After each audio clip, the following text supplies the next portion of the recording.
হাজোৰ ১ নং বাগদাৰ গৰৈমাৰীত লোমহৰ্ষক হত্যাকাণ্ড। কামৰূপ জিলাৰ হাজোৰ বাগদাৰ গৰৈমাৰীত পাৰিবাৰিক কন্দলৰ বাবে এই হত্যাকাণ্ড হোৱাৰ সন্দেহ স্থানীয় লোকৰ। স্বামীয়ে হত্যা কৰিলে পত্নীক। স্বামী হেমন্ত পাটোৱাৰীৰে ডিঙি চেপি হত্যা কৰে পত্নী থুনুমণি দাসক। এই হত্যাকাণ্ড সংঘটিত কৰি স্থানীয় গাঁও প্ৰধানক ফোনযোগে জনাই স্বামী হেমন্ত পাটোৱাৰীয়ে। হত্যাকাণ্ড সংঘটিত কৰি হাজো আৰক্ষী থানাত আত্মসমৰ্পণ হত্যাকাৰী স্বামী হেমন্ত পাটোৱাৰী। পত্নী থুনুমণি দাস আৰু হত্যাকাৰী স্বামী হেমন্ত পাটোৱাৰী শিপিনী হিচাপে কৰ্মৰত আছিল বস্ত্ৰনগৰী শুৱালকুছিত। থুনুমণি দাসৰ উপৰিও পূৰ্বৰ দুগৰাকী পত্নী আছে হেমন্ত পাটোৱাৰীৰ। ঘটনাস্থলীত দণ্ডাধীশ আৰু হাজো থানা আৰক্ষী উপস্থিত হৈ আৰম্ভ কৰিছে চৰজমিন তদন্ত। এই ঘটনাই ইতিমধ্যে সমগ্ৰ অঞ্চলত সৃষ্টি কৰিছে তীব্ৰ চাঞ্চল্যৰ।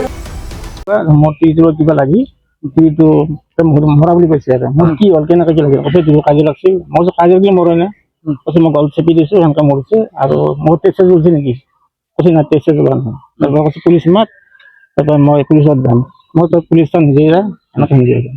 কিয় হত্যা কৰিলে সেইটো আৰু গম নাপাই ঘৰত নাথাকে মই তাক দেখাই নাই 2 বছৰ কিবা পাৰিবাৰিক কন্দল আছিলে সেইবিলাক গম নাপাওঁ।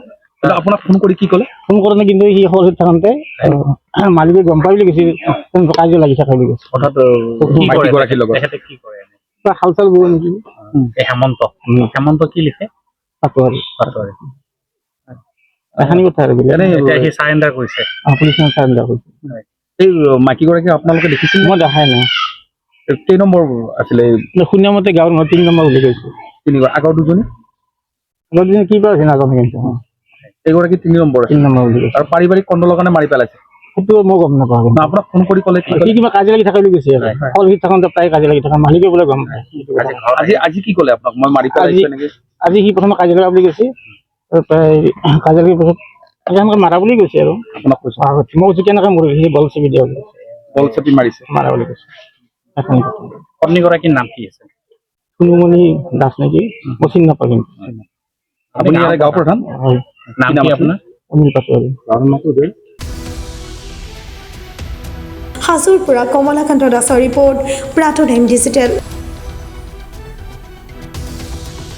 শদিয়াৰ পৰা ধুবুৰীলৈ বৰাকৰ পৰা ব্ৰহ্মপুত্ৰলৈ সকলোৰে মাজত চিনাকি এটা নাম প্ৰাতঃ টাইম। থলুৱা ভাষা কৃষ্টি আৰু সত্য বাতৰিৰ আধাৰত প্ৰতিষ্ঠিত খবৰ প্ৰাতঃ টাইমৰ প্ৰতিটো বা বাতৰি পুংখানুপুংখভাৱে চাবলৈ Facebook, YouTube, website, Twitter, Instagram আৰু ব্লগাৰ পেজত লাইক আৰু ফ'ল' কৰক।